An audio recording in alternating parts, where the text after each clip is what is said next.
Known থাকবে। হ্যাঁ? সেক্ষেত্রে আমরা এক্স ওয়াই ফাই বের করতে পারবো।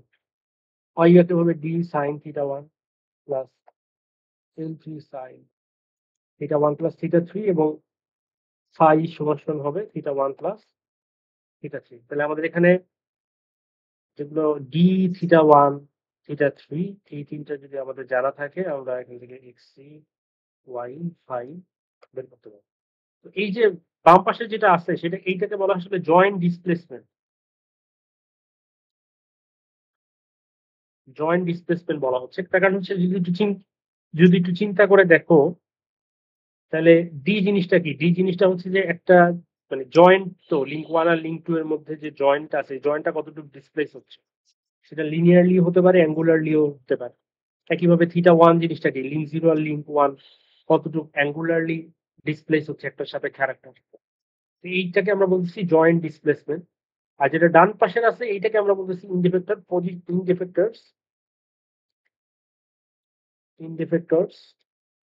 Position and orientation. পজিশন বলতে এক্সি আর ওয়াই আর ওরিয়েন্টেশন হচ্ছে ফাই। তার মানে ফরওয়ার্ড কাইনেমেটিক ইকুয়েশন এটা আসলে আমাদের জয়েন্ট ডিসপ্লেসমেন্ট গুলো ইনপুট দিলে আমাদের ইন্ডিফেক্টরের পজিশন এবং ওরিয়েন্টেশন বলে দেয়। বুঝে গেছে? বুঝতে পারছো কিনা বলো?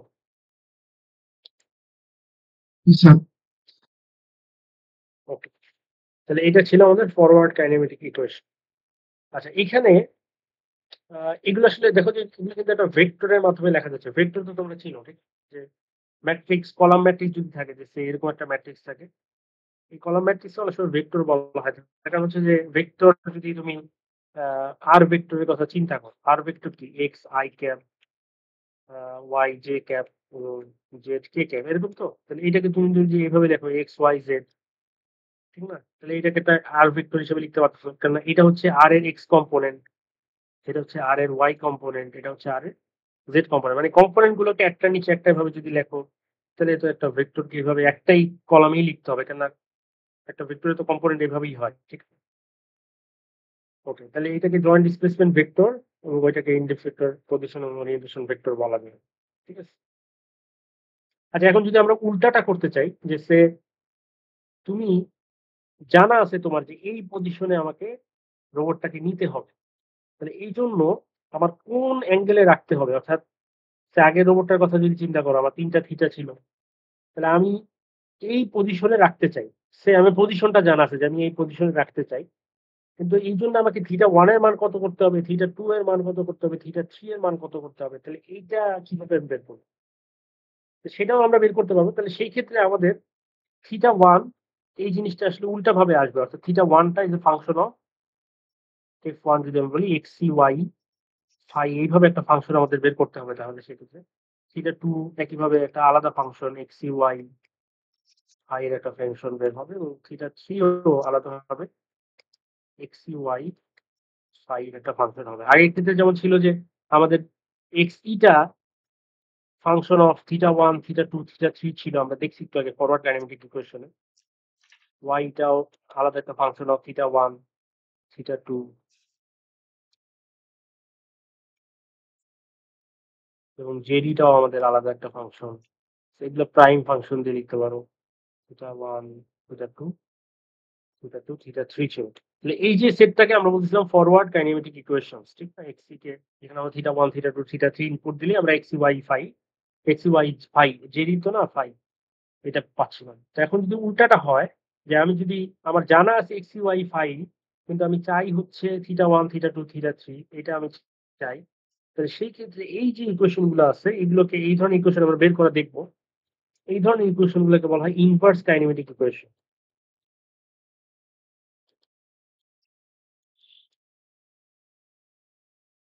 বুঝতে পারছো কি? অর্থাৎ তোমার যদি এক্স ওয়াই ফাই মনে করো তুমি ইনপুট দিতে চাচ্ছ, তুমি পেতে চাচ্ছ হচ্ছে থিটা 1 থিটা 2 থিটা 3, সেই ইকুয়েশন গুলো হবে ইনভার্স কাইনেমেটিক ইকুয়েশন। তোমার জানা আছে যে রোবটটাকে আমি এই পজিশনে রাখবো, এই ওরিয়েন্টেশন রাখবো, কিন্তু এই জন্য আমার থিটা 1 থিটা 2 থিটা 3 কত হবে, সেই প্রবলেমটাকেই বলতেছি আমরা ইনভার্স কাইনেমেটিক প্রবলেম বা ইনভার্স কাইনেমেটিক প্রবলেম। প্রবলেমের মানে ইনভার্স কাইনেমেটিক প্রবলেমের সলিউশনটা কি হবে? Inverse kinematic equation. ঠিক আছে? বুঝতে পারছো? বুঝে গেছে কিনা? আচ্ছা, তাহলে এইটার একটা আমরা একটা সলিউশন দেখি। মানে এটার সলিউশন করা কিন্তু এত সহজ না। সহজ না কেন? সহজ না তার কারণ হচ্ছে যে এটার জন্য একটু আ ডিসকাস করি। সেটা হচ্ছে যে নোট রয়ে গেছে। 25 স্যার ফেব্রিক মাত্র জয়েন করছি। আমরা আসলে আপনার তো লেকচার মনে হয় কন্টিনিউ ছিল। তো আমরা শুরুর দিকে হ্যাঁ। লেকচারগুলো মিস করছি। আপনি এই আচ্ছা শুরুতে যা পড়াইছেন। না, শুরুতে আমি ওই যে ওরা একটু পিছিয়ে ছিল। মানে তোমাদের লাস্ট ক্লাসে যা পড়ানো হয়েছে ওইটাই পড়ালাম। ঠিক আছে? স্যার মানে আমাদের কি এখন থেকে শুরু হচ্ছে সব ফেব্রিকের? এখন থেকেই শুরু হচ্ছে। হ্যাঁ, তোমাদের এখন থেকেই শুরু হচ্ছে। ঠিক আছে? ওকে।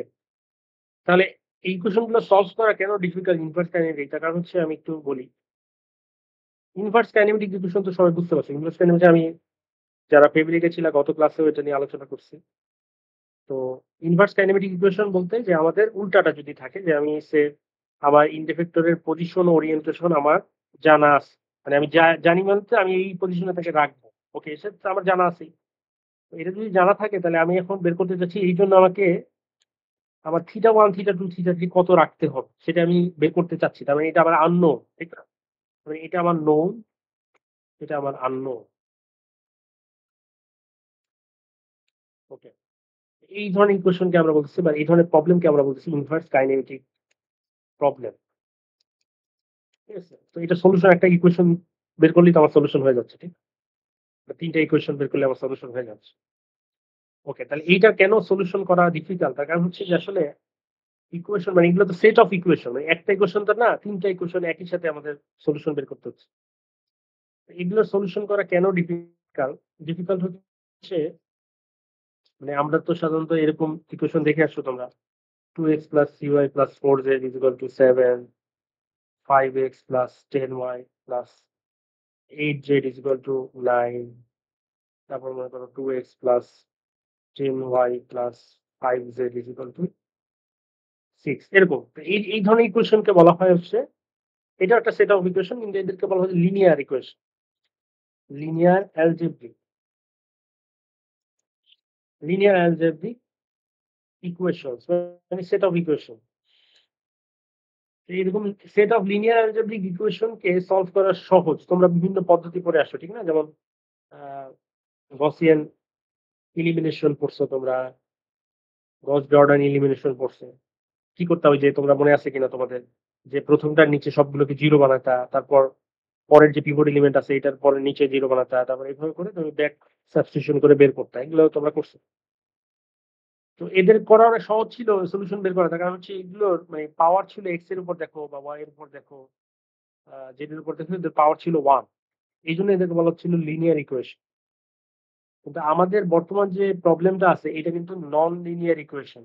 নন লিনিয়ার মানে এখানে পাওয়ার 1 থাকবে না। মানে এখানে এরকম হয়তো থাকবে যে 2x square 3y³ plus 4z⁴ = 7 বা এরকম থাকবে 5x³ plus 6y⁴ plus 10z⁵ মানে বুঝছো আইডিয়াটা যে এখানে কিন্তু পাওয়ারটা বেশি থাকতেছে।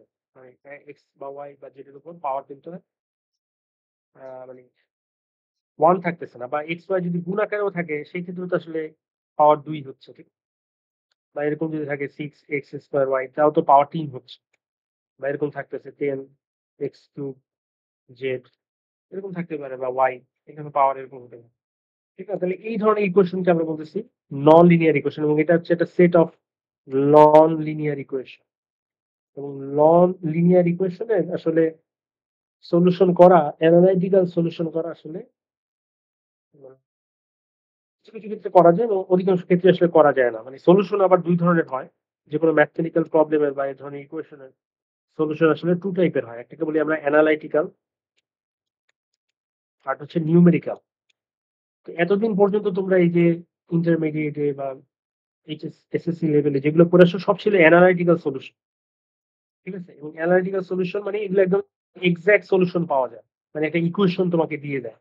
যেমন সলিউশন করলে যেমন একটা হয়তো এরকম যেমন x এর একটা এক্সাক্ট মান তুমি পাবা। ঠিক আছে? এগুলো এক্সাক্ট সলিউশন পাওয়া যায়। আর নিউমেরিক্যাল সলিউশন এরকম এক্সাক্ট সলিউশন পাওয়া যায় না। এটা হচ্ছে তোমাকে মানে এটা হয়তো টেবিল আকারে সলিউশন পাওয়া যায় বা একটা অ্যাপ্রক্সিমেট সলিউশন পাওয়া যায়। ঠিক আছে? একটা অ্যাপ্রক্সিমেট সলিউশন পাওয়া যায় নিউমেরিক্যাল সলিউশন। তো আমাদের দেখা যায় কি যে বেশিরভাগ প্রবলেমই আমাদের দেখা যায় যে অ্যানালিটিক্যাল সলিউশন আসলে ওভাবে করা হয় না। করা সম্ভবও হয় না। যেমন এই ধরনের নন লিনিয়ার ইকুয়েশন যদি সলভ করতে হয় তাহলে ওভাবে অ্যানালিটিক্যাল সলিউশন করাটা খুব ডিফিকাল্ট। তখন আমরা নিউমেরিক্যাল সলিউশন করি। তো নিউমেরিক্যাল সলিউশনটা যে মানে অ্যাপ্রক্সিমেট বলতেছি বলেই যে এটা মানে ভুল হচ্ছে এরকম না। মানে দেখা কিছু সলিউশন হয়তো 2.3356789 সেটা হয়তো অ্যাপ্রক্সিমেট সলিউশন আসতেছে এরকম 2.3356789 এরকম হয়তো আসতেছে। তার মানে এটা একদম এক্সাক্ট দিচ্ছে না, তবে কাছাকাছি দিচ্ছে। তো যেটা দিচ্ছে সেটাও আমাদের কাজ চলে যায় আরকি। আমাদের এত এক্সাক্ট তো অনেক সময় দরকার হয় না। ঠিক আছে? তো আমরা দেখা যায় যে এই যে তোমরা ক্যালকুলেটরে ইন্টিগ্রেশন করো বা ক্যালকুলেটরে ডিফারেন্সিয়েশন করা যায় দেখবা বা ক্যালকুলেটরে এই যে ইকুয়েশন সলভও করা যায়। ঠিক না? এগুলো কিন্তু আসলে ক্যালকুলেটর কিভাবে করে? ক্যালকুলেটর তো আর অ্যানালিটিক্যাল ওভাবে তোমাদের মতো শিখে নাই। ঠিক না? যে কিভাবে ইন্টিগ্রেশন করতে হয়, কিভাবে ডিফারেন্সিয়েশন। তাহলে ওকে আসলে ওর যে প্রোগ্রামিংটা লেখা আছে সেটা কিন্তু ওই যে নিউমেরিক্যাল সলিউশনের অ্যালগরিদমটাই লেখা আছে। ঠিক আছে? তো এইটা তোমরা যদি মানে আরো ইন্টারেস্টেড হও তখন নিউমেরিক্যাল বিভিন্ন কোর্স আছে। সেটা তোমরা দেখতে পারো। এগুলো তোমাদের টেক্সটাইলে কতটা দরকার সেটা আমি জানি না। যদি কোনো ম্যাথমেটিক্যাল এরকম সলিউশনের দরকার হয় তখন হয়তো তোমাদের এরকম আ নিউমেরিক্যাল সলিউশনই তোমাদের করতে হবে। যেমন আমাদের একটা কোর্সই ছিল নিউমেরিক্যাল ম্যাথমেটিক্স বা সিভিল ইঞ্জিনিয়ারিং বলো, কম্পিউটার সায়েন্স ইঞ্জিনিয়ারিং বলো, একটা কোর্সই থাকে 3 ক্রেডিটের নিউমেরিক্যাল সলিউশন কিভাবে করতে হয়। ঠিক আছে? বিভিন্ন ধরনের যেমন ইকুয়েশনের সলিউশন হতে পারে, পলিনোমিয়াল সলিউশন হতে পারে, ডিফারেনশিয়াল ইকুয়েশনের সলিউশন হতে পারে। সবই ইন্টিগ্রেশন হতে পারে। সবই নিউমেরিক্যালি করা যায়। ঠিক আছে? বুঝা গেছে কিনা? তাহলে আমাদের যে ইনভার্স কাইনেমেটিক প্রবলেমের এই সলিউশনটা আসলে অধিকাংশ ক্ষেত্রে আমাদের নিউমেরিক্যালি করা লাগবে। কিন্তু আমাদের এই যে সিম্পল কেসটা আছে এটার ক্ষেত্রে আমরা অ্যানালিটিক্যালি সলিউশনটা করা সম্ভব। তো সেটাই আমি এখন দেখাবো। ঠিক আছে? কিন্তু যখন আরো আ কমপ্লেক্স প্রবলেম আসবে, কমপ্লেক্স এরকম রোবট আসবে তখন হয়তো আমরা অ্যানালিটিক্যালি আর পারব না। তখন হয়তো আমাদের নিউমেরিক্যাল সলিউশনই করতে হবে। অর্থাৎ কম্পিউটারে কোড লিখে করতে হবে। বুঝা গেছে? আমার কথা কি শুনতে পাইছো সবাই? বুঝতে পারছো?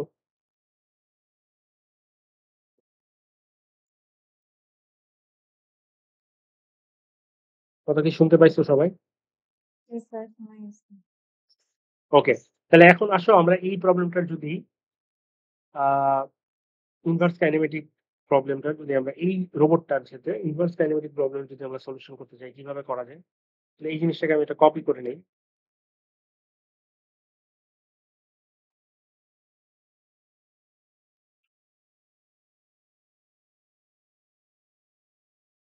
ওকে।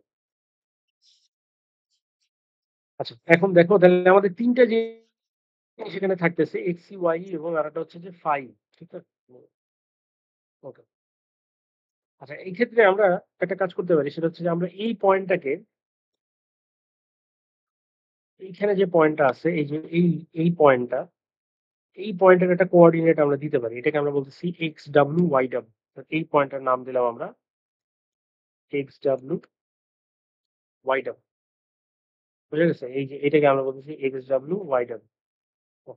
আচ্ছা দেখো xw, yw কে আমরা কিন্তু xe, y, phi এর মাধ্যমে লিখতে পারি। কিভাবে?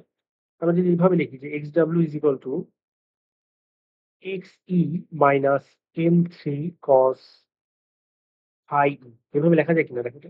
মানে আমি কি বলছি? আমি বলছি যে জাস্ট এই পুরোটা তো আমি জানি xc, এই পুরোটা xc আর এইটুক হচ্ছে xw, ঠিক না? এইটুক হচ্ছে xw। তাহলে আমি যদি xc থেকে এইটুক বাদ দেই, এইটুক কি? এইটুক হচ্ছে আসলে l3 cos phi। ঠিক আছে কিনা দেখো তো? অর্থাৎ xc থেকে আমি যদি l3 cos phi টা বাদ দিই তাহলে তো আমি xw পাবো। বুঝা যায়? বুঝতে পারছো কিনা দেখো? না স্যার বুঝিনি। আরেকবার আরেকবার যদি একটু ভালো হতো স্যার। আরেকবার বলি। আমি এই পয়েন্টটাকে আমি কোঅর্ডিনেটটাকে বললাম xw, yw। আচ্ছা। তাহলে xw মানে কি? এইখান থেকে এটার দূরত্বটা xw। এটাই তো xw। আচ্ছা, এখন আমি xw-টাকে লিখতে চাচ্ছি xcy এর মাধ্যমে। এটার মাধ্যমে লিখতে চাচ্ছি। তাহলে সেটা কিভাবে লেখা যায়? যে আমি যদি এভাবে লিখি যে xw মানে তো এতটুক, xw মানে তো এতটুক, তাহলে আমি xc তো পুরোটা, xc তো এই পুরোটা। তাহলে এখান থেকে শুরু করে এই পর্যন্ত পুরোটা হচ্ছে xc। ঠিক আছে? তাহলে আমি xc থেকে যদি এইটুক বাদ দিতে পারি, তাহলে তো আমি xw পাবো। এখন এইটুক মানে কি? এইটুক মানে হচ্ছে যে এই লিঙ্কটার এই ভূমিটা, ঠিক না? এটা যদি সমকোণী ত্রিভুজ আমি চিন্তা করি, তাহলে এই ভূমিটাই হচ্ছে এটা কি? সেটা হচ্ছে এই পুরো অ্যাঙ্গেলটা হচ্ছে ফাই। ঠিক আছে? পুরো অ্যাঙ্গেলটা হচ্ছে ফাই। তাহলে আমি L3 cos ফাই মানে কত? এইটুকটা হচ্ছে L3 cos phi, L3 cos phi. তাহলে আমি যদি পুরোটা xc থেকে M3 cos ফাই বাদ দিই, তাহলেই তো আমি xw টা পাবো। বুঝো কিনা? বুঝা গেছে এবার? জি স্যার, এবার বুঝছি স্যার। তাহলে একইভাবে আমি yw টাও কিভাবে পাবো?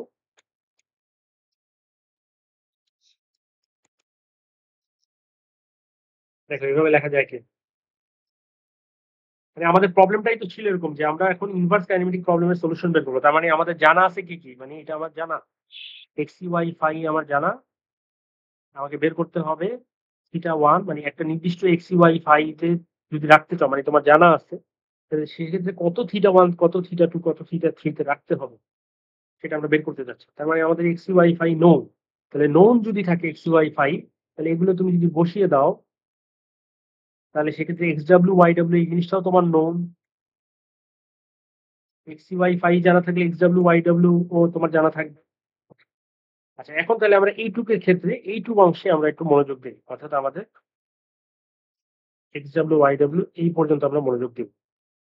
আমরা তো xw yw টাও আমাদের জানা। ওকে, আমাদের বের করতে হবে কিন্তু θ1, θ2 এবং θ3। ওকে, আচ্ছা তাহলে এখন আমরা যদি এরকম একটা ত্রিভুজ চিন্তা করি, এইখান থেকে এই পয়েন্ট দিয়ে এই পয়েন্ট কানেক্ট করে দিই, যদি এরকম এইখান থেকে একদম সরাসরি ওই পয়েন্ট আমি কানেক্ট করে দিলাম, এবং এদিকেও আমি এটাকে এইভাবে আঁকলাম, তাহলে এখানে একটা ত্রিভুজ হলো, ঠিক না? আচ্ছা, তাহলে ত্রিভুজের এই অ্যাঙ্গেলটা তো θ1, এই যে অ্যাঙ্গেলটা আছে এটা তো θ1। আচ্ছা, তাহলে এইখানে আরেকটা অ্যাঙ্গেল ফর্ম হচ্ছে, এই অ্যাঙ্গেলটার একটা নাম দিতে পারি আমরা।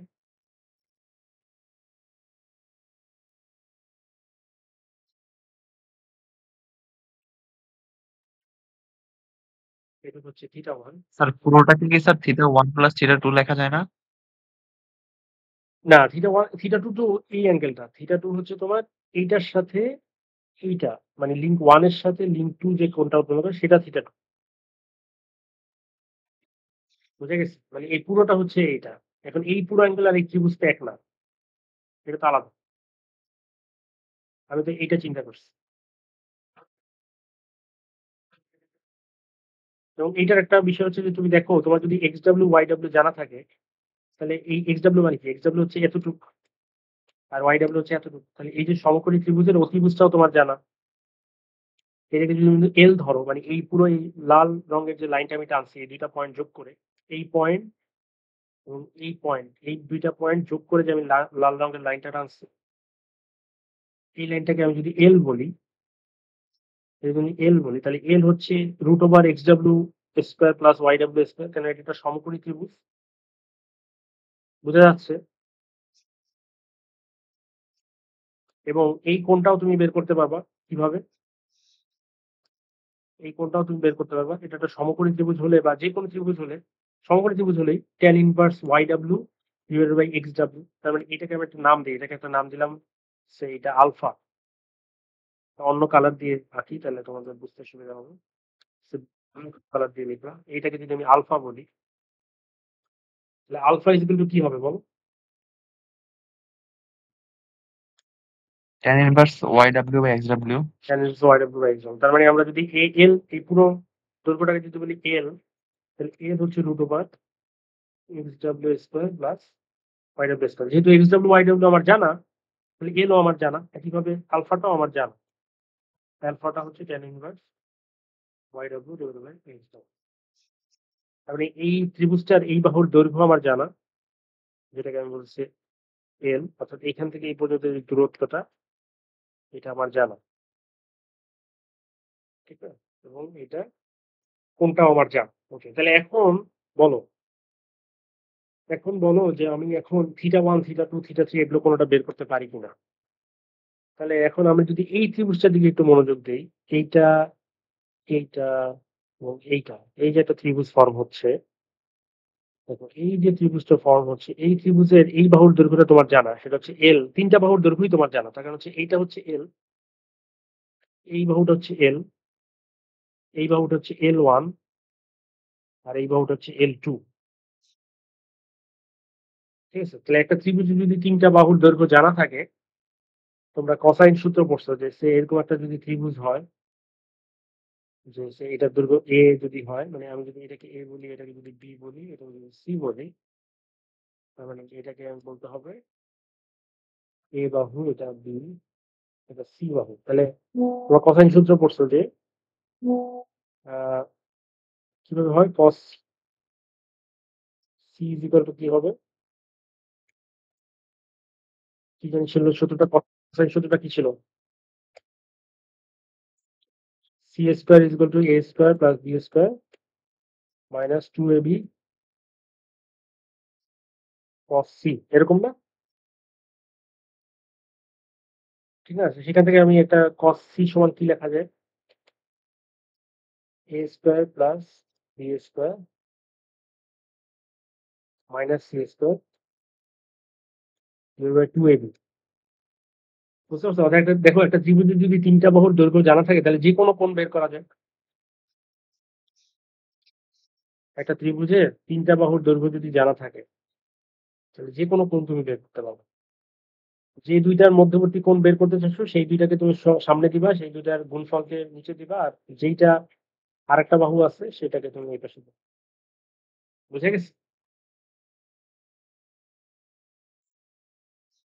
এখন আমাদের ত্রিভুজ হচ্ছে কোনটা? ত্রিভুজ হচ্ছে এইটা, এইটা আমাদের ত্রিভুজ। আচ্ছা, এইটা যদি আমার ত্রিভুজ হয়, দেখো আমি প্রথম কোনটা বের করতে যাচ্ছি।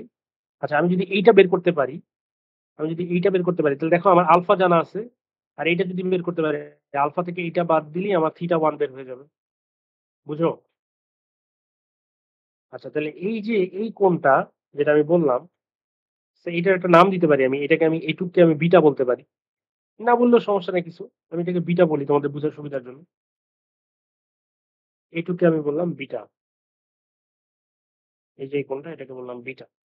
তাহলে বিটা সমান সমান কি হবে, দেখো বিটা হচ্ছে কার কার মধ্যবর্তী কোণ, বিটা হচ্ছে ত্রিভুজের এই বাহু আর এই বাহুর মধ্যবর্তী কোণ, যেটা দৈর্ঘ্য হচ্ছে L1 আর এটা দৈর্ঘ্য হচ্ছে L। ঠিক আছে? তাহলে cos বিটা সমান সমান কি লেখা যাবে, cos beta is equal to L1 square plus L square minus L2 minus 2, না, মাইনাস L2 স্কয়ার হবে, minus L2 square divided by 2L1 into L। এটা লেখা যায়, দেখো তো, এই সূত্রটা ইউজ করে লিখছি। বুঝা গেছে? দেখো তো, অর্থাৎ এই যে ত্রিভুজটা আমি চিন্তা করছি, এই ত্রিভুজটার এই বাহুটা নিচ্ছি আমি, অর্থাৎ এই বাহুটাকে নিচ্ছি, আর এই বাহুটাকে নিচ্ছি, অর্থাৎ এই বাহু এবং এই বাহু, এই দুইটা বাহুকে নিচ্ছি আমি। এই দুইটা বাহুর মধ্যবর্তী কোণই তো বিটা, তাহলে বিটা নিতে হলে এটাকে আমি বলতেছি L1 আর এটাকে বলতেছি L। সেই ইউজ করে আমি সূত্রটা লিখছি। বুঝা গেছে? বুঝতে পারছো কিনা বলো?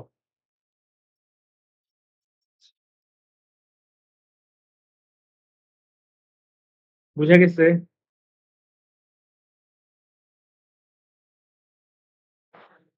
তাহলে দেখো এখান থেকে তুমি বিটা বের করতে পারবা। বিটা সমান সমান কি হবে, cos inverse L1 square plus L square minus L2 square divided by 2L1 L। তাহলে θ1 কি হবে, আলফা মাইনাস বিটা, এটা কি বুঝো? এখান থেকে চিন্তা করলে দেখো, মানে এখান থেকে দেখতেই তো পাচ্ছ যে আলফা থেকে বিটা বাদ দিলেই θ1। বুঝতে, তার মানে তোমার যেহেতু মানে L1 L সবকিছুই জানা, তাহলে বিটাও তোমার জানা। আর বিটা জানা থাকলে তোমার আলফাও তো জানা বলতেছো। তাহলে আলফা বিটা ২ টা যদি জানা থাকে সেখান থেকে তুমি থিটা 1 বের করতে পারতেছো। কিন্তু একইভাবে তুমি যদি এখন থিটা 2 এর মানটা বের করতে চাও, দেখো থিটা 2 দেখো যে এইখানে এই যে ত্রিভুজটা আছে, এই ত্রিভুজটার একটা এটাকে কি বলা হয় জানি? ভুলে গেলাম।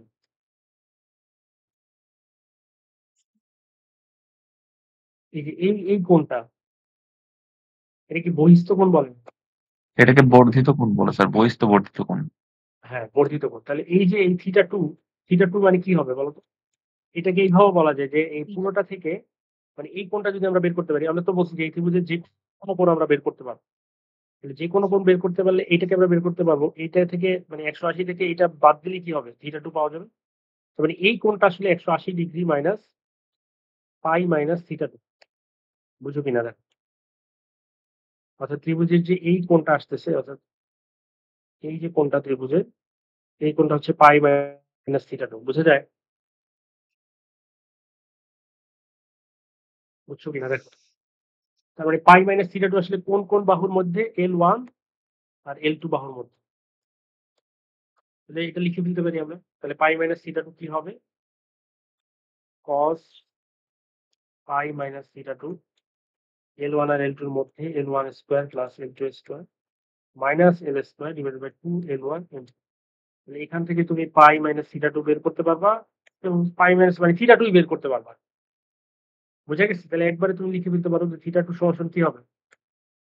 থিটা 2 সমান হবে pi minus cos inverse L1 square plus L2 square minus L square divided 2 L1।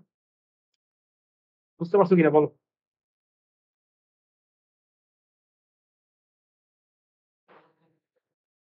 ও তোমার দুইটাই বের হয়ে গেল, থিটা 1 থিটা 2। তাহলে এখন থিটা 3 কিভাবে বের করবা? তোমার ফাই যেহেতু জানা আছে, তাহলে ফাই থেকে তুমি যদি থিটা 1 থিটা 2 বিয়োগ দাও, কেন তুমি ফরওয়ার্ড কাইনেমেটিক ইকুয়েশন থেকে অলরেডি জানো যে phi is equal to theta 1 plus theta 2 plus theta 3। তাহলে এটা থেকে যদি বিয়োগ দাও তাহলে তুমি থিটা 3 বের করতে পারলা। তার মানে আমাদের যে তিনটা কথা ছিল যে আমি তিনটা ইকুয়েশন বের করব,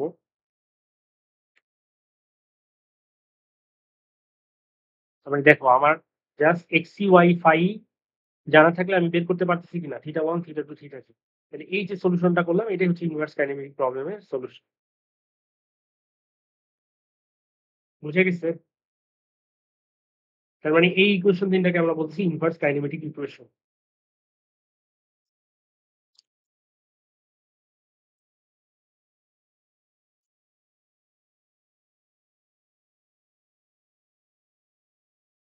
বুঝতে পারছো কিনা বলো, কোনো কোশ্চেন থাকলে বলো।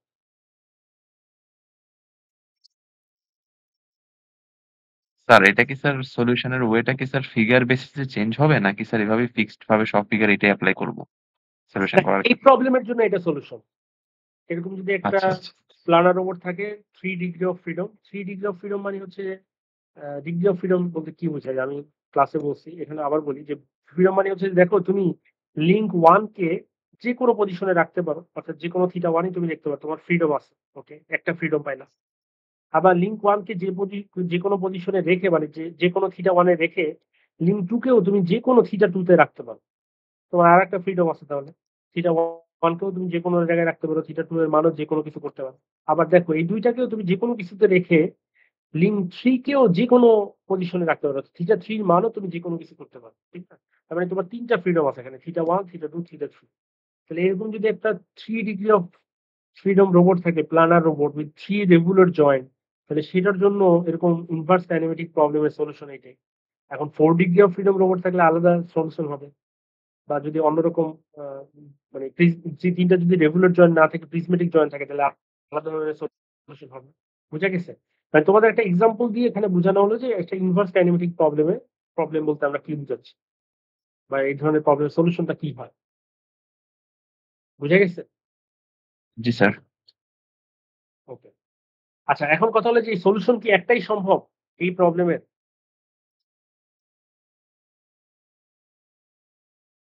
এখন এইটা একটু দেখি যে সলিউশন কি একটাই সম্ভব কিনা। সলিউশন একটাই সম্ভব বলতে যে আমি কি জাস্ট একটা থিটা 1 থিটা 2 থিটা 3 দিয়ে কি এক্স ওয়াই ফাই অ্যাচিভ করা সম্ভব?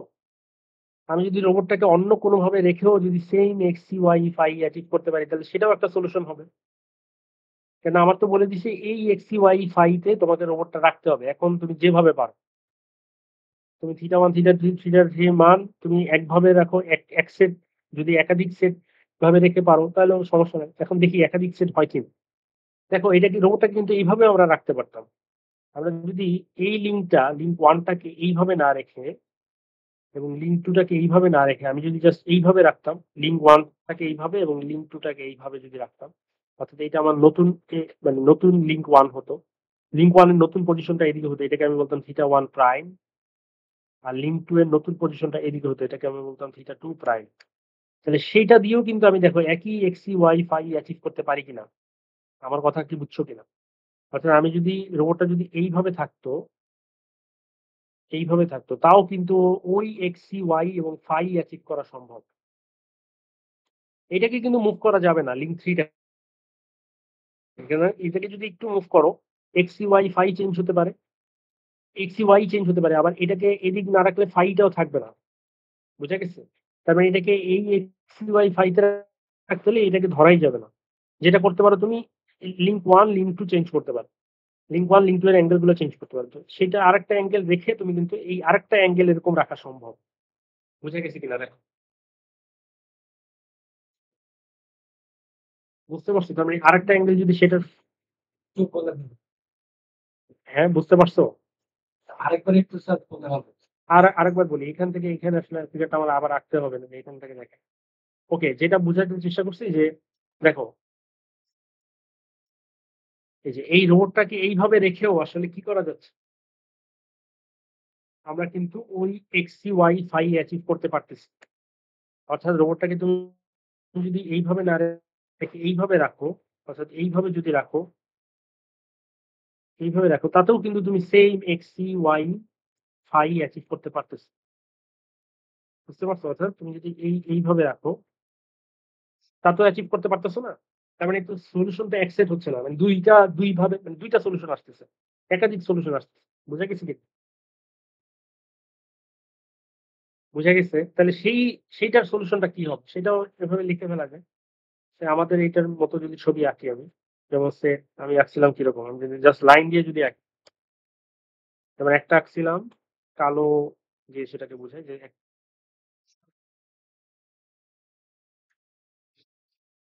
একটা লিঙ্ক ছিল এরকম, আরেকটা লিঙ্ক তার মাথায় ছিল এরকম। লিখি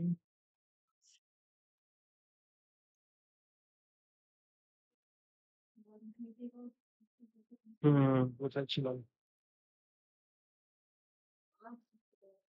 যে একটা লিঙ্ক ছিল এখানে,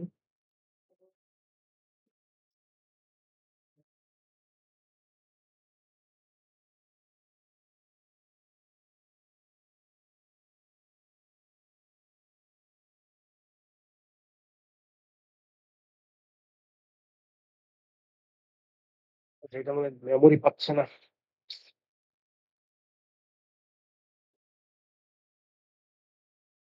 কিছু মুছে দিতে হবে আসলে তো।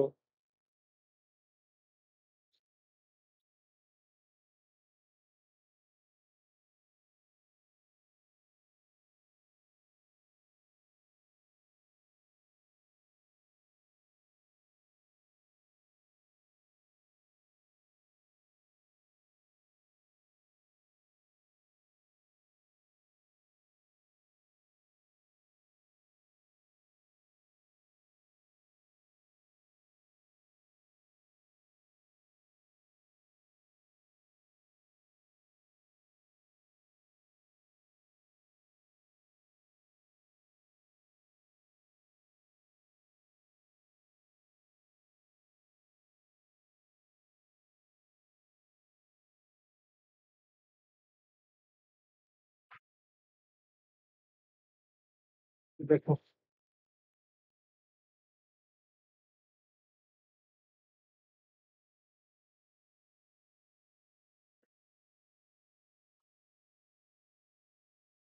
দেখছিলাম আমরা।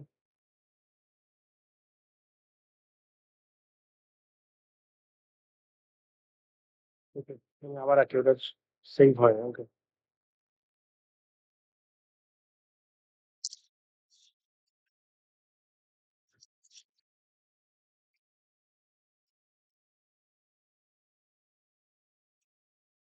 এরকম তো ছিল। তো এটাকে আমরা বলতেছিলাম থিটা 1, এটাকে আমরা বলতেছিলাম থিটা 2, এটাকে বলতেছিলাম থিটা 3। ওকে। তাহলে এখন আমি যেটা বলছি যে আমি এই যে এই কোণটাকে আমি বলতেছিলাম কি, এখান থেকে এখানে যে কানেক্টিং লাইনটা এটাকে বলতেছিলাম আমরা এল বলতেছিল, এবং এই পুরো কোণটাকে বলতেছিল তুমি আলফা। এটাকে বলতেছিল আলফা, এটাকে বলতেছিল বিটা। ওকে। এখন এর বলতেছে যে তুমি এই কনফিগারেশন না রেখে নতুন একটা কনফিগারেশন আছে এখান থেকে এই দূরত্ব, যেহেতু এটা সিমেট্রিক হবে,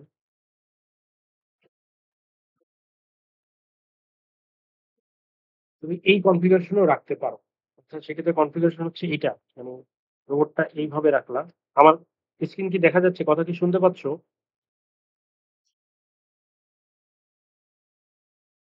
জি স্যার। ওকে। তাহলে এইটা একটা কনফিগারেশন হতে পারে, এবং সেক্ষেত্রে ওই একই এক্স সি ওয়াই ফাই অ্যাচিভ করা সম্ভব। তার মানে আরএক্স এর সলিউশন আসতেছে। তাহলে আরএক্স এর সলিউশন আসলে সেটাকে তো একটা নাম দিতে হবে। এটার জন্য এটার নাম দিলাম হচ্ছে থিটা 1 প্রাইম। এই পুরো অ্যাঙ্গেলটা এটা হচ্ছে আমাদের থিটা 1 প্রাইম।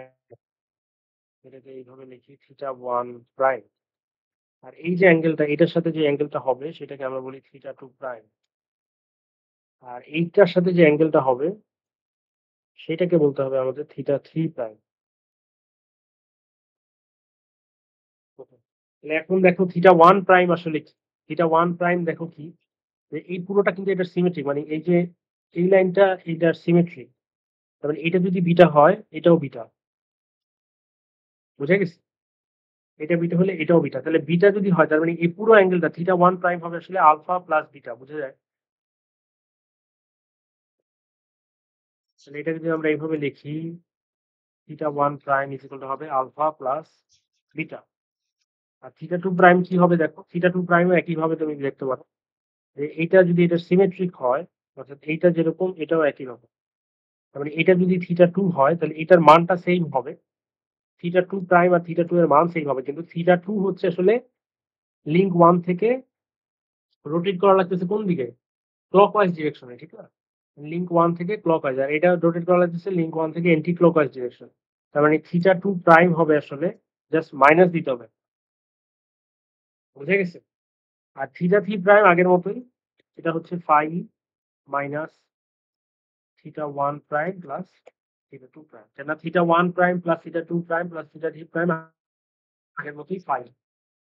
বুঝে গেছে? তাহলে এখানে কিন্তু দুই সেট সলিউশন তুমি পাচ্ছ। এই যে আগের এক সেট থিটা 1 থিটা 2 থিটা 3, এটা দিয়েও এক্স ওয়াই ফাই অ্যাচিভ করা সম্ভব। আর theta 1 prime theta 2 prime theta 3 prime দিয়েও এক্স ওয়াই ফাই অ্যাচিভ করা সম্ভব। বুঝে গেছে?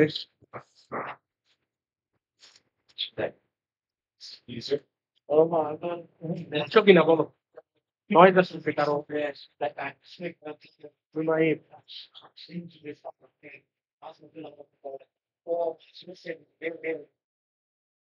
বুঝছো কিনা বলো?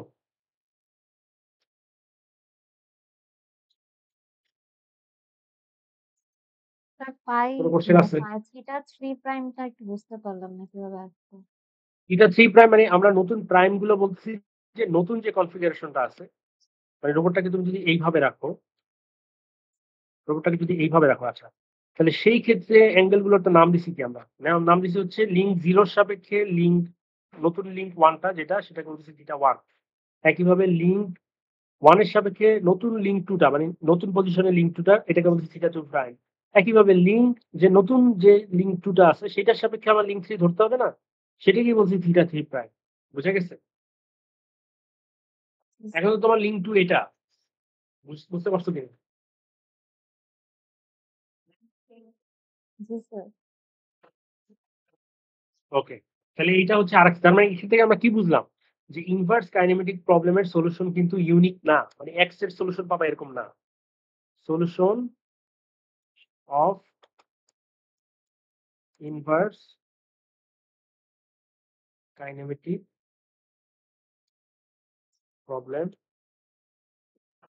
ইজ নট ইউনিক, মানে এক্সিটি যে সলিউশন পাবা সেরকম না। এটা কিন্তু অনেক সময় পরীক্ষায় বলে যে ইনভার্স কাইনেমেটিক প্রবলেমের সলিউশন করে দেখাও এবং দেখাও যে ইনভার্স কাইনেমেটিক প্রবলেমের সলিউশন ইউনিক না। তখন কিন্তু এই যে এই পার্টটাও দেখাতে হবে, শুধু θ1 θ2 θ3 বের করলেই হবে না, এইটাও দেখাতে হবে, θ1 প্রাইম θ2 প্রাইম θ3 প্রাইম, অর্থাৎ এই ফিগারটাও দিতে হবে। বুঝে গেছে? কোনো কোশ্চেন থাকলে বলো।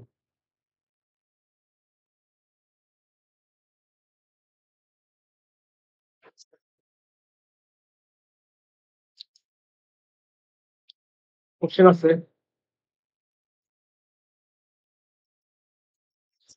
স্যার θ1 আর θ2টা যদি আরেকবার দেখেন। θ1 θ2 না θ1 প্রাইম θ2 প্রাইম? প্রাইম দুইটা, প্রাইম। প্রাইম দুটা হচ্ছে এই দেখো, মানে আমরা বলতেছি যে এখানে এই যে নতুন যে কনফিগারেশনটা, মানে শুধু লিঙ্ক 1 আর লিঙ্ক 2 তো চেঞ্জ হচ্ছে, লিঙ্ক 3 তো আর হাত দিতেছি না আমরা, ঠিক? তাহলে এই যে এইটা আর এইটা, এই দুইটা পুরোপুরি একটা একটা সিমেট্রিক, মানে এইটা এই লাইনের সাপেক্ষে এই নিচেরটা মানে এইটা আর উপরটা পুরোপুরি সিমেট্রিক, ঠিক আছে? সিমেট্রিক যদি হয় তাহলে সেক্ষেত্রে এই বিটা, এটা যদি বিটা হয় তাহলে এইখানেও যে কোনটা হবে এটাও বিটা হবে। আচ্ছা, এটা যদি বিটা হয় অর্থাৎ এই কোনটাও যদি বিটা হয়, তার মানে আমার টোটাল কোনটা যেটা θ1 প্রাইম, তাহলে সেটা কি এই নতুন বিটা সাথে আগের আলফা, বা কেউ যদি বলে যে 2 বিটা প্লাস আগের θ1 তাও হবে। বুঝে গেছে? তাহলে সেটা দিয়েও বলতে পারো যে 2 বিটা, এই পুরোটা হচ্ছে এটা দুইটা বিটা প্লাস θ1, এইভাবে বলা যায়, অথবা আলফা প্লাস বিটা সেটাও বলতে পারো। বুঝে গেছে? θ1 প্রাইমটা বুঝছো? জি স্যার। আচ্ছা, এবার আসো θ2 প্রাইমটা। θ2 প্রাইম আমরা কিভাবে, মানে আমরা বলছি লিঙ্ক 1 এর সাপেক্ষে লিঙ্ক 2 যে কোনটা উৎপন্ন করতেছে নতুন কনফিগারেশন, সেটাকে আমরা প্রাইম দ্বারা লিখতেছি। তাহলে এটা হচ্ছে θ2 প্রাইম। এখন দেখো যেহেতু এটা সিমেট্রিক, তার মানে এই যে এইটা আর এইটা, এদের সাথে যে কোনটা, এটা যদি θ2 হয় এটার নিউমেরিক্যাল ভ্যালু একই হবে, অর্থাৎ এটা যদি 30 ডিগ্রি হয় এটাও 30 ডিগ্রি হবে। কিন্তু এখানে একটা সাইনের বিষয় আছে। সাইনের বিষয় কি, আমরা যদি বলতেছি যে দেখো আগের বার লিঙ্ক 1 এর সাপেক্ষে লিঙ্ক 2টা ছিল এন্টি ক্লকওয়াইজ ডিরেকশনে, আমাকে θ2 ঘুরতে হচ্ছিল। আর এইবার আমাকে লিঙ্ক 1 এর সাপেক্ষে আমাকে ক্লকওয়াইজ ডিরেকশনে ঘুরতে হচ্ছে। তাহলে আগেরটাকে যদি আমি পজিটিভ বলি, নতুনটাকে আমার নেগেটিভ বলতে হবে। তো এই জন্য আমি একটা মাইনাস দিচ্ছি, অর্থাৎ θ2 prime is equal to minus θ2। বুঝা গেছে? জি স্যার। স্যার θ1 প্রাইম কি স্যার 2 বিটা প্লাস এটাও θ1 লেখা লেখা যায়, যায় না? দেখা যায় এভাবে লেখা যায়, 2 বিটা প্লাস θ1, এটাও লিখতে পারো, একই কথা। তার কারণ হচ্ছে আলফা ইজ ইকুয়াল টু কি, θ1 প্লাস বিটা। ঠিক আছে? বুঝতে পারছো কিনা?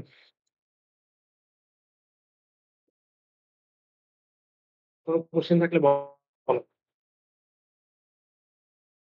ওকে, তাহলে এটা আমরা দেখলাম। আমাদের প্ল্যানার কাইনেমেটিক্সে আমরা এই পর্যন্তই দেখবো। তোমাদের ইসে যে দেখবা, আমাদের ম্যাটেরিয়াল দেওয়া হয়েছে, এখানে আরো কিছু আছে এক্সট্রা, এগুলো আমরা আর দেখবো না। এখানে প্যারালাল লিঙ্কেজ আছে, এটা দরকার নাই।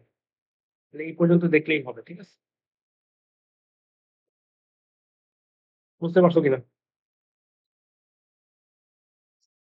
ওকে, এরপরে আমরা দেখবো হচ্ছে ডিফারেন্সিয়াল মোশন, অর্থাৎ এবার আমরা ডিফারেন্সিয়েশন করবো। অর্থাৎ এই পর্যন্ত ছিল আমাদের পজিশন নিয়ে সবকিছু আমরা করলাম, সেটা ফরওয়ার্ড কাইনেমেটিক দেখলাম, ইনভার্স কাইনেমেটিক দেখলাম। এরপরে দেখবো হচ্ছে আমরা ডিফারেন্সিয়াল মোশন। তো এটা একদম সিমিলার, অর্থাৎ আমরা এবার এক্স ওয়াই ফাই কে ডেরিভেটিভ করবো আর কি। তাহলে আমরা একটা এক্সাম্পলের জন্য একটা আবার মেমোরি নেই। আচ্ছা, একটু দেখি মেমোরি।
আচ্ছা, তো এরপর আমরা দেখবো হচ্ছে ডিফারেনশিয়াল মোশন।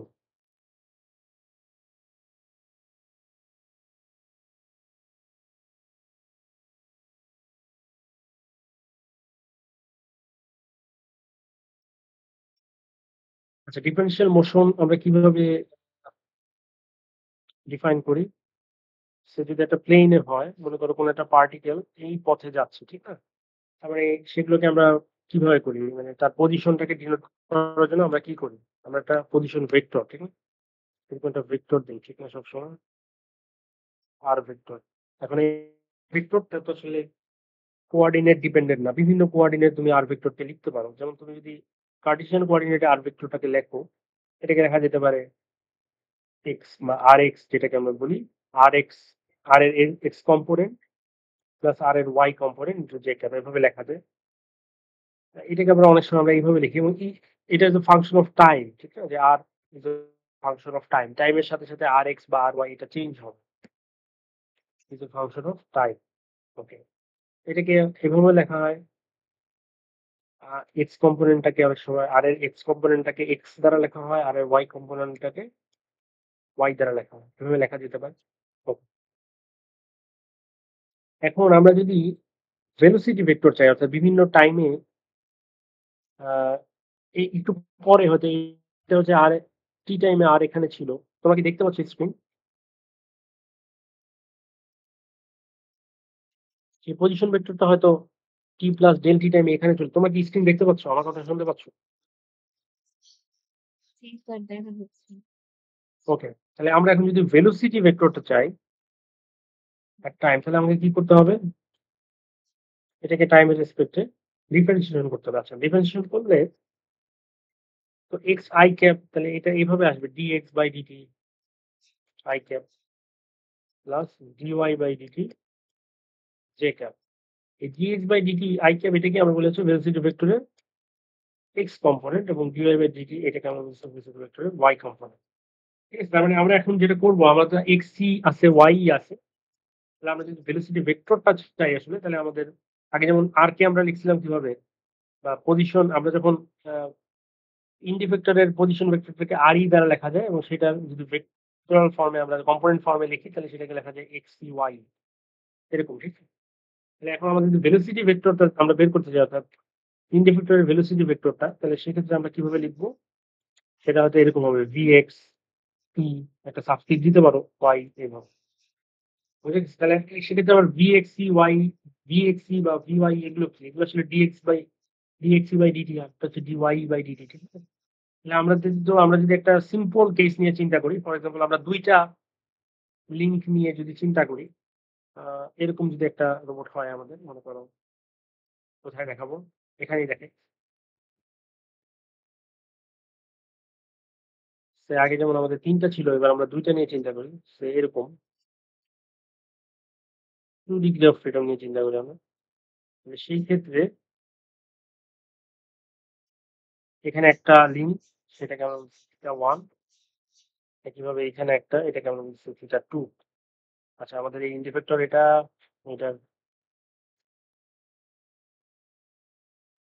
এটাকে আমরা বলছি এক্স সি ওয়াই। তাহলে এখন বলো যে আমরা যদি ফরওয়ার্ড কাইনেমেটিক ইকুয়েশন গুলো লিখি, এটা যদি L1 হয়, এটা যদি L2 হয়, মানে এটার দৈর্ঘ্য যদি L1 হয়, এটার দৈর্ঘ্য যদি L2 হয়, তাহলে x is equal to forward kinematic ইকুয়েশনে কি লেখা যাবে? L1 plus theta 1 প্লাস এখানে আরো একটা কোণ আছে theta 1 আর L2, এগুলো আমরা জানি অলরেডি, আমরা দেখে আসছি।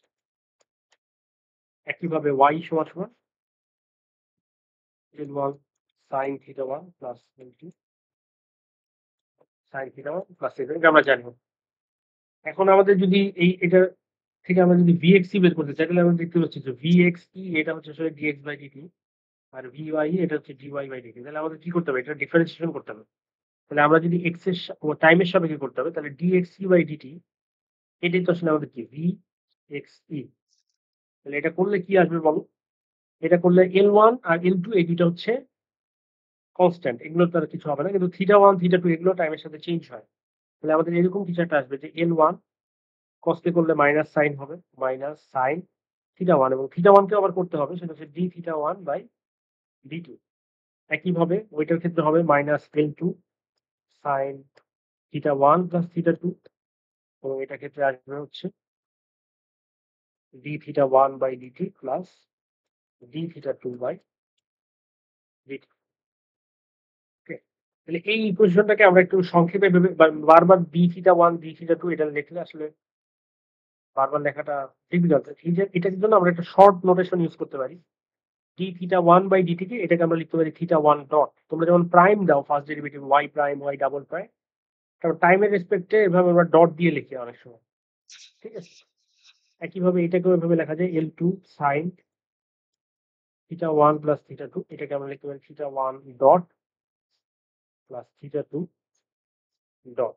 এবং আমরা যদি চাই থিটা 1 ডটের গুলোকে একবারে থিটা 2 ডটের গুলোকে একসাথে লিখতে পারি, তাহলে এটাকে যদি আমরা এইভাবে লিখি L1 sin theta 1 plus L2 sin theta 1 plus theta 2, এটা হচ্ছে থিটা 1 ডটের সাথে, একইভাবে মাইনাস শুধুমাত্র L2 sin theta 1 plus theta 2 into theta 2 dot.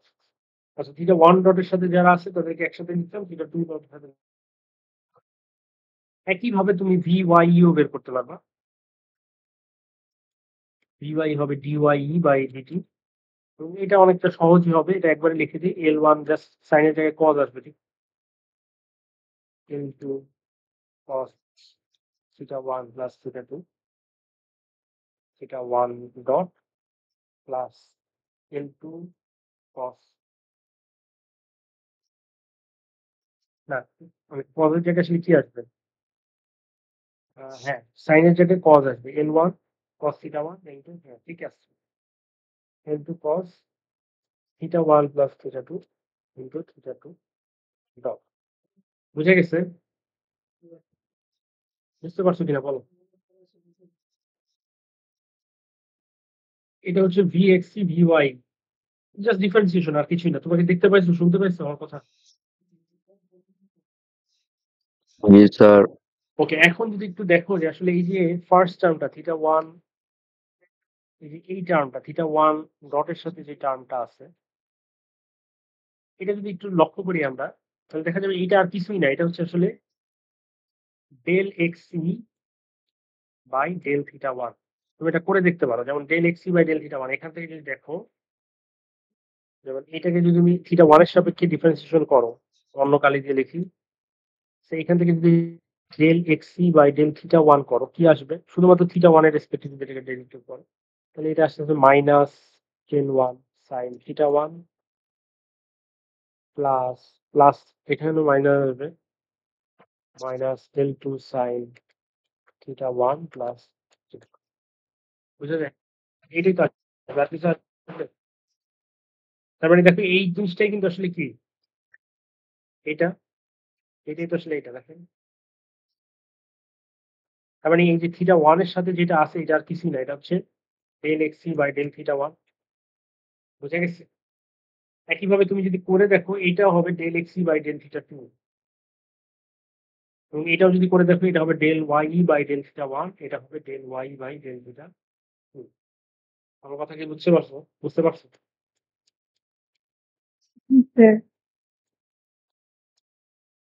তাহলে এটাকে আমরা তাহলে এইভাবে লেখা যায়। এটাকে যদি আমি লিখি, এই জিনিসটাকে আমি এভাবে লিখতে পারি, তাহলে দেখো VXP এটা এইভাবে লেখা যাবে,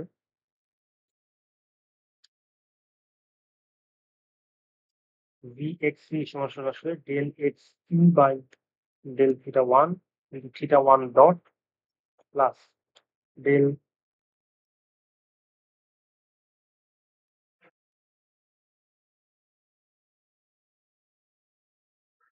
XP by del theta 2 into theta 2 dot. একইভাবে VY সমান হবে del Y by del theta 1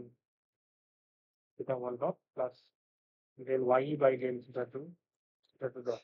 বুঝতে পারছো কিনা বলতো? বুঝে গেছে?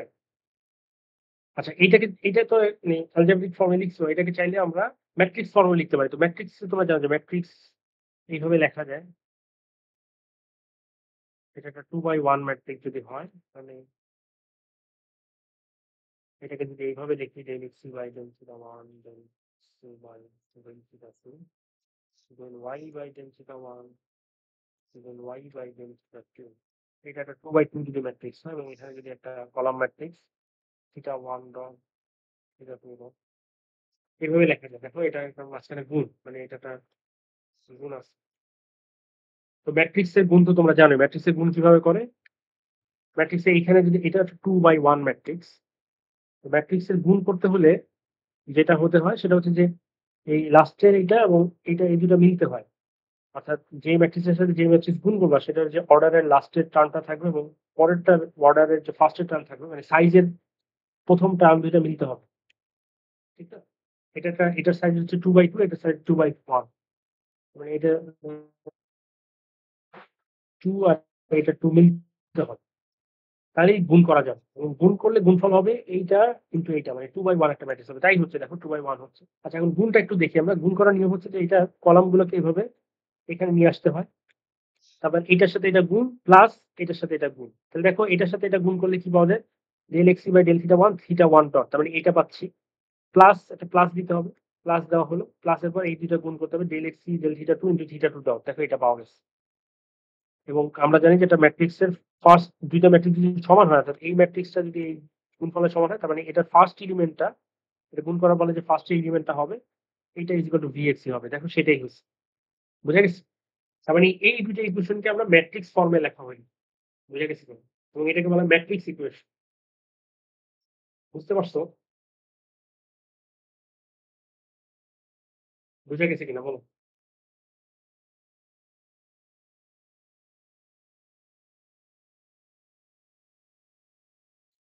বুঝতে পারছো কিনা বলো?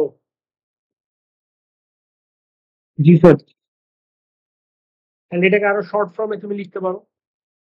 এবার এটা তো আসলে কি, ভি অফ ই, এটা একটা ভেক্টর 2/1 একটা ভেক্টর। এইটাকে আমরা বলতেছি এটা জ্যাকোবিয়ান ম্যাট্রিক্স, অর্থাৎ ওই ম্যাট্রিক্সটা একটা নাম আছে, এটাকে বলি জ্যাকোবিয়ান ম্যাট্রিক্স। আর এটাকে আমরা বলতেছি যে জয়েন্ট ডিসপ্লেসমেন্ট, যেহেতু থিটা 1 থিটা 2 এগুলো জয়েন্ট ডিসপ্লেসমেন্ট এবং এদের আসলে ফার্স্ট ডেরিভেটিভ টাইমের রেসপেক্টে, এটা একটা 2/1 ম্যাট্রিক্স। এইভাবে পাওয়া যায়। বুঝতে পারছেন? অর্থাৎ থিটা 1 থিটা 2 এগুলো তো আসলে জেনারেলি কি, এগুলো জয়েন্ট ডিসপ্লেসমেন্ট এবং জয়েন্ট ডিসপ্লেসমেন্ট গুলোকে আমরা কিউ দ্বারা প্রকাশ করতে পারি। যেমন থিটা 1 হচ্ছে Q1, থিটা 2 হচ্ছে Q2। যদি ডি থাকতো, আগে যেমন একটা এক্সাম্পল আমরা দেখে আসছিলাম যে ডি ছিল, ঠিক আছে, তাহলে এগুলোকে জেনারেলি আমরা কিউ দ্বারা লিখতে পারি। কেন থিটা সবসময় যে থিটাই থাকবে এমন তো না, কোনো জায়গায় যদি প্রিজমেটিক জয়েন্ট থাকে সেই জায়গায় হয়তো থিটা না থেকে এবারে ডি থাকতে পারে। তো এগুলোকে জেনারেলি আমরা কিউ দ্বারা লিখলাম আর কি। এবং এইটা যেহেতু ডট আছে এই জন্য কিউ ডট দিয়ে, তার মানে তাহলে এই এখানে একটা ভেলোসিটি, একটা ভেলোসিটি ভেক্টর বের করার একটা ইকুয়েশন আমরা পেয়ে গেলাম। ভেলোসিটি ভেক্টরটা যদি চাও তুমি, তাহলে তুমি জ্যাকোবিয়ান ম্যাট্রিক্সকে ডিসপ্লেসমেন্ট ভেক্টর, জয়েন্ট ডিসপ্লেসমেন্ট ভেক্টরের first derivative with respect to time দিয়ে তুমি যদি ম্যাট্রিক্স প্রোডাক্ট করো, ডট প্রোডাক্ট করো, তাহলে এই ভেলোসিটি ভেক্টরটা পেয়ে যাবে। বুঝে গেছে?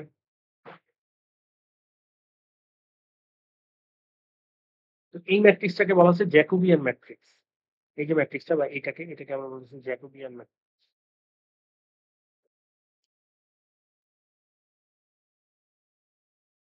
Jacobian matrix. এখন বলতো যদি আহ, এখানে যেমন 2 ডিগ্রি অফ ফ্রিডম, ঠিক না, দুইটাই থিটা 1 থিটা 2, এটা না হলে যদি 3 ডিগ্রি অফ ফ্রিডম হতো, তাহলে জ্যাকোবিয়ান ম্যাট্রিক্সটার সাইজ কত হতো বলা যায়?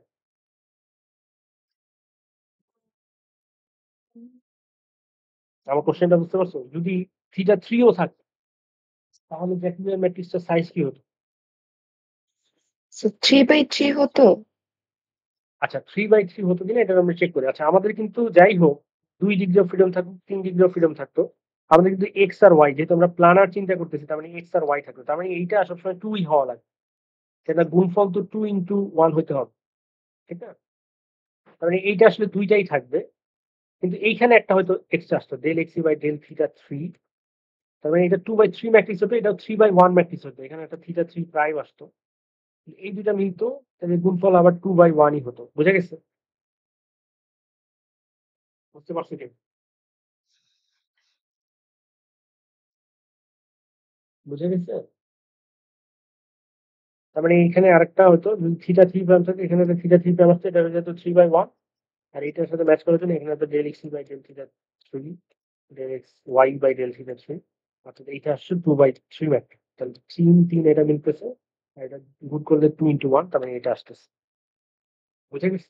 আর যদি একটা জেডও থাকতো, অর্থাৎ যদি 3 ডাইমেনশনাল চিন্তা করতাম আমরা, প্লানার রোবট না চিন্তা করে, সেখানে তো একটা ভি জেড আসতো, তখন এটা হচ্ছে 3/something হয়তো আসতো। যেমন এটা এই ক্ষেত্রে আসতো 3/2 × 2/1। ঠিক আছে? বুঝতে পারছো কিনা বলো?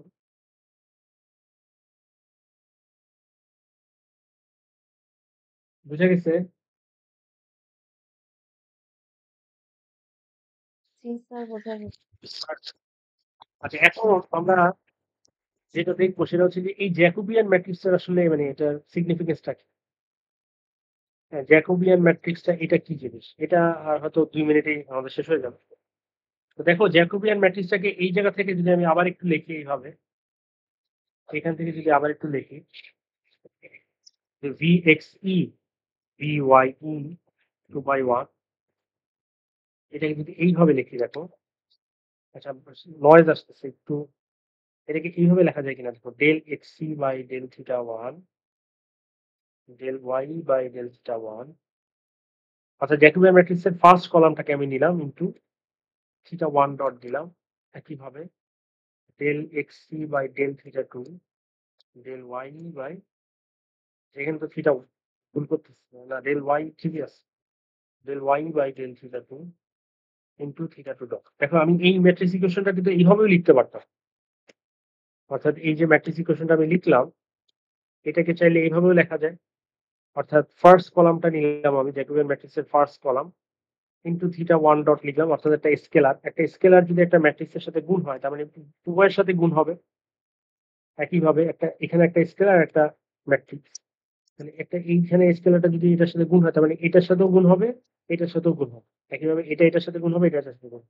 তারপর উপরের রোটা তুমি যোগ করবা, মানে এটা যোগ হবে, এটা যোগ হবে, ইজ ইকুয়াল টু এইটা সমান এইটা হবে, আর এটা সমান এটা হবে।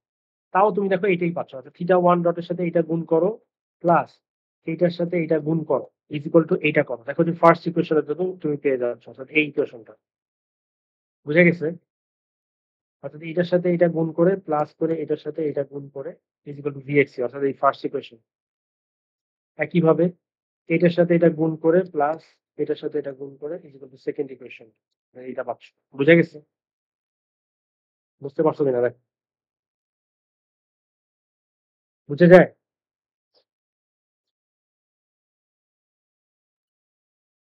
বুঝতে পারছো? জি তার স্যার, মানে এটা হচ্ছে বোঝা একটা গেছে।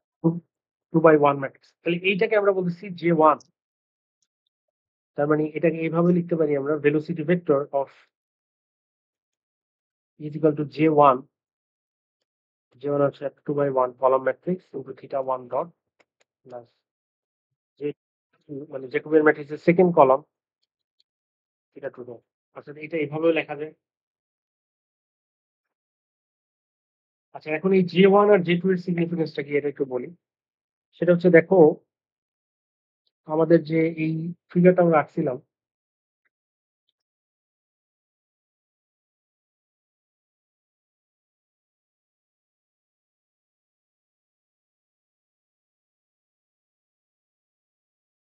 ওকে দেখ, এটা একটু আমরা বুঝি। যে মনে করো একটা কেস আমরা চিন্তা করি, ফার্স্ট কেস 1,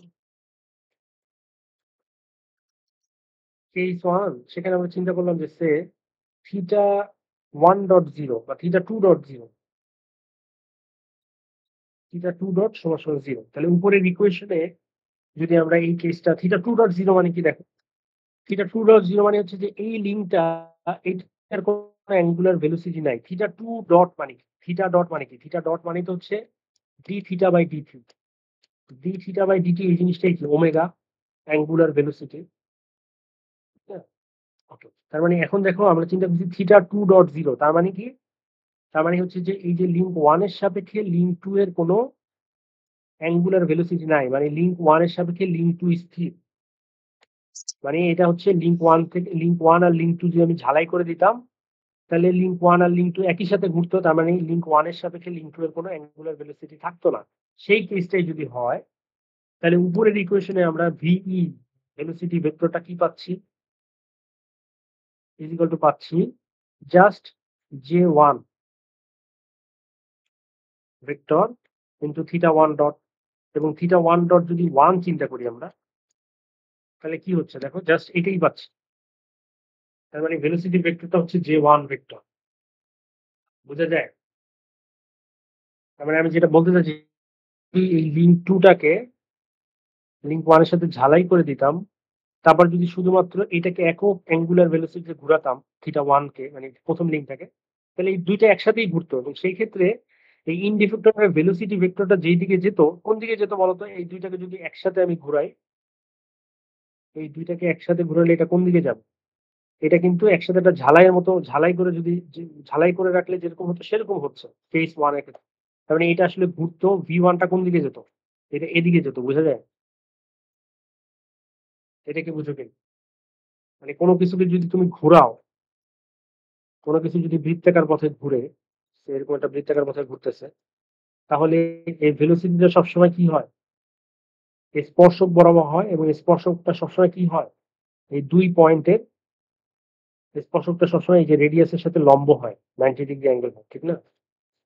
তার মানে এই ক্ষেত্রে তো কি, এই পয়েন্ট আর এই পয়েন্টটা মাঝখানে পুরোটাই হচ্ছে ঝালাইয়ের মতো হয়ে গেছে, ঠিক না? এই পুরোটা স্থির, এই পুরোটার মধ্যে কোনো ই নাই। তাহলে এই পয়েন্ট আর এই পয়েন্টের যে কানেক্টিং লাইন, সেইটার সাথে আসলে লম্বভাবে এইদিকে যাবে, অর্থাৎ ভেলোসিটি ভেক্টরটা এদিকে হবে, এবং এটাই হচ্ছে J1 ভেক্টর। বুঝা গেছে কিনা?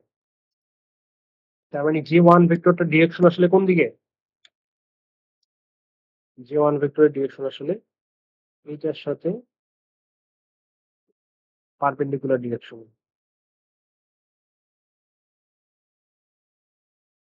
বুঝতে পারছো কিনা দেখো? বুঝা গেছে? J1টা কি, এটাকে বুঝতে পারছি না। J1 হচ্ছে যদি আমি লিঙ্ক 2টাকে স্থির রেখে লিঙ্ক 1টাকে একক ভেলোসিটিতে ঘুরাই, তাহলে ইন্ডি ভেক্টরটা যেই দিকে যাবে, তার ভেলোসিটি ভেক্টরটা যেই দিকে থাকবে, ভেলোসিটি ভেক্টরই হচ্ছে J1 ভেক্টর। বুঝা গেছে?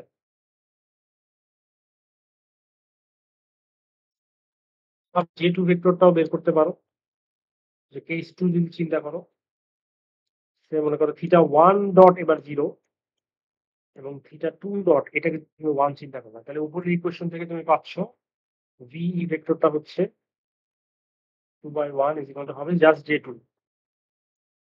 বুঝো কিনা দেখো? জাস্ট তুমি যদি এখানে এই কেসটা চিন্তা করো, এই কেসটা যদি তুমি এখানে বসায় দাও, অর্থাৎ θ2 1.0, তার মানে এই পুরোটা 0 হয়ে যাবে, শুধু এটা থাকবে, এবং এটা সমান 1 হলে মানে শুধু J2 থাকবে, মানে এইটা ইজ ইকুয়াল টু এটা হচ্ছে। তাহলে মানে কি দেখো, এবার যদি চিন্তা করো যে তুমি θ1.0 করছো, তার মানে লিঙ্ক 1টাকে তুমি স্থির করে ফেলছো, মানে এইটার সাথে ঝালাই করে ফেলছো, মানে এইটা আর ঘুরবে না, এইটা অ্যাঙ্গুলার কোনো ভেলোসিটি থাকবে না, এটা ফিক্সড। তাহলে শুধুমাত্র ঘুরবে কে? শুধুমাত্র ঘুরবে লিঙ্ক 2, অর্থাৎ এই পয়েন্টের সাপেক্ষে লিঙ্ক 2টা ঘুরবে। তাহলে এই পয়েন্টের সাপেক্ষে যদি লিঙ্ক 2 ঘুরে, অর্থাৎ এরকম যদি একটা বৃত্ত হয়, তাহলে এই বৃত্তের স্পর্শক নিশ্চয়ই এদিকে যাবে, অর্থাৎ এটা কার পারপেন্ডিকুলার হবে? এইটার পারপেন্ডিকুলার হবে। বোঝা গেছে? তার মানে J2 ভেক্টরটা আসলে কোন দিকে যাবে বলো? J2 ভেক্টরটা আসলে এইটার পারপেন্ডিকুলার, অর্থাৎ এই যে লাইনটা, এই লাইনটার সাথে পারপেন্ডিকুলার ডিরেকশনে যাবে।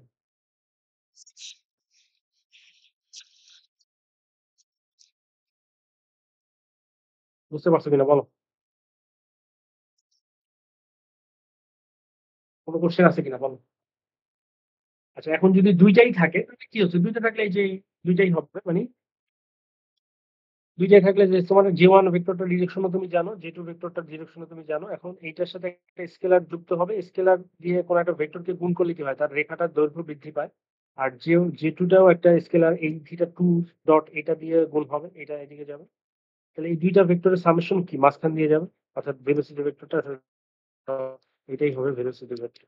ঠিক আছে? বুঝা গেছে কেন? বুঝতে পারছো? অর্থাৎ এই ভেক্টরটা, এই ভেক্টরটা এবং এই ভেক্টরটার মাঝখান দিয়ে আসলে ভেলোসিটি ভেক্টরটা যাবে।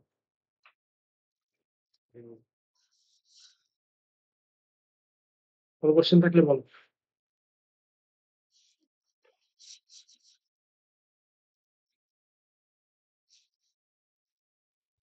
স্যার একটু উপরে বি এক্সি এর একটা ইকুয়েশনে একটু প্রবলেম ছিল।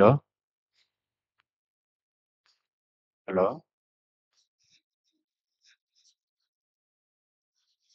আচ্ছা, এখানে কোনো কোশ্চেন আছে কিনা? ওইটা আসতেছে।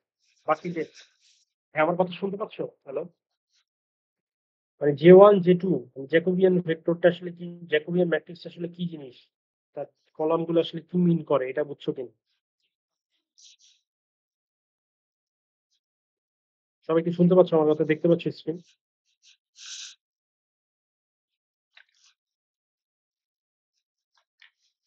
জি স্যার, দেখা যাচ্ছে। আচ্ছা, কোনো কোশ্চেন আছে এই যে জ্যাকোবিয়ান ভেক্টর মানে J1 ভেক্টর বা জ্যাকোবিয়ান ম্যাট্রিক্স নিয়ে? আচ্ছা, যদি কোশ্চেন না থাকে এখন কি জিজ্ঞেস করতেছিল একজন? VXC, VY? হ্যাঁ স্যার, এই যে ভি এক্সি এর ইকুয়েশনে ডেল এক্সি ডিভাইডেড বাই যে ডেল এক্সি আর ডেল থিটা ওয়ান এইখান থেকে স্যার একটু প্রবলেম ছিল। ওই হ্যাঁ। উপরের লাইন থেকে এটা কিভাবে আসলো? এই যে sir del xi del theta one এটা। তো মানে এইটা দেখা যায় কি তুমি যদি করে দেখো মানে এই জিনিসটা আসলে বা এই জিনিসটা আসলে del এক্সি by del theta one এই যে আমি করছি তুমি জি একইভাবে স্যার। করে দেখো তুমি এই যে del Y by del theta one করে দেখো এটাই আসবে ঠিক আছে এই অংশটাই আসবে del Y by del theta one আসবে এটা del Y by del theta two আসবে ঠিক আছে জি স্যার, ঠিক আছে। ওকে তাহলে আমাদের হচ্ছে এই পর্যন্তই আমাদের রোবোটিক্স এর যে কটা মানে রোবোটিক্স আরো কিছু বিষয় আছে সেগুলো আমরা পরে সময় ব্যয় করবো নাহলে বেসিক যে জিনিসগুলো আমাদের এই পর্যন্তই তো আজকের ক্লাসকে আমরা মানে এখানে শেষ করলাম আর কি রোবোটিক্স ঠিক আছে তো তোমাদের ফার্স্ট যে সিডিটা হবে এটা কিন্তু রোবোটিক্স এর উপর হবে ঠিক আছে ফার্স্ট সিডিটা এই রোবোটিক্স এর যে চারটা আমি অলরেডি সম্ভবত আপলোড করছি তোমাদের ক্লাসরুম একটা ওপেন করা হয়েছে সে ক্লাসরুমে অলরেডি রোবোটিক্স এর যে স্লাইড গুলো সেগুলো আপলোড করা আছে ধর আমরা প্ল্যানার কাইনেমেটিক্স দেখছি আমরা ডিফারেন্সিয়াল মোশন দেখলাম ঠিক আছে কোনো কোশ্চেন আছে কিনা বলো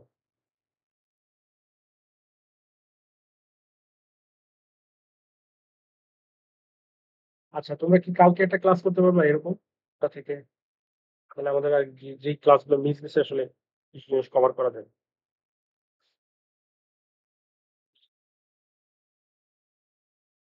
স্যার আমাদের সিয়া আপনার সাথে কথা বলে জানাই দিবে আপনাকে স্যার। হ্যাঁ তাহলে আমাকে জানাও তো যেহেতু পরশু থেকে আমাদের খেলা এর আগে আমরা স্যার কালকে একটা বন্ধ আটটার দিকে অনেকে থাকে না, একটু বাহিরে থাকে স্যার, একটু দেরি করে দিলেও ভালো হয়। আচ্ছা তাহলে কালকে 9টা থেকে করো ঠিক আছে আমরা অ্যাকচুয়েটারটা কি শুধু দেখাবো আর কি ঠিক আছে ওকে তাহলে তোমাদের আসলে সিডি সিলেবাস বলে দিলাম এই যে রোবোটিক্স থাকবে প্রিপারেশন নেওয়া শুরু করে দাও শুনি স্যার আজকে ক্লাস পর্যন্ত নাকি স্যার? আজকের ক্লাস পর্যন্ত আজকে যেটুকু পড়ানো আজকের ক্লাস পর্যন্ত যা পড়ানো হচ্ছে ঠিক আছে? এখান থেকে আসলে এই যে ডিরাইভেশন গুলো দেখালাম এগুলো থাকতে পারে ডেফিনেশন থাকতে পারে ফিগার ড্রয়িং থাকতে পারে ডেফিনেশন থাকতে পারে স্যার ড্রয়িং কি কি থাকতে পারে?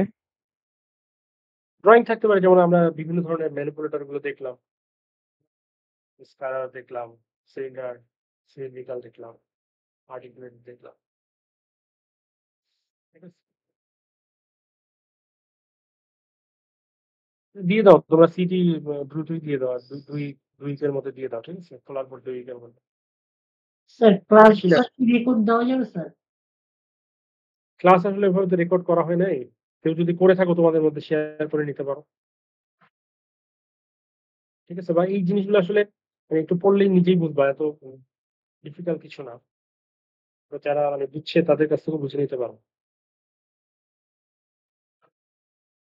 ঠিক আছে ঠিক আছে আজকে মানে লং টাইম ক্লাস করলাম তাহলে কালকে আবার 9টায় আমরা অ্যাকচুয়েটার শুরু করবো ঠিক আছে তোমাদের অ্যাটেন্ডেন্স আমি আর নিচ্ছি না যেহেতু অনেকেই অ্যাটেন্ড করতে পারে না ঠিক আছে সবাইকে অ্যাটেন্ডেন্স দিয়ে দেওয়া হবে ঠিক আছে কালকেও হয়তো অ্যাটেন্ডেন্স দেখি কি হয়।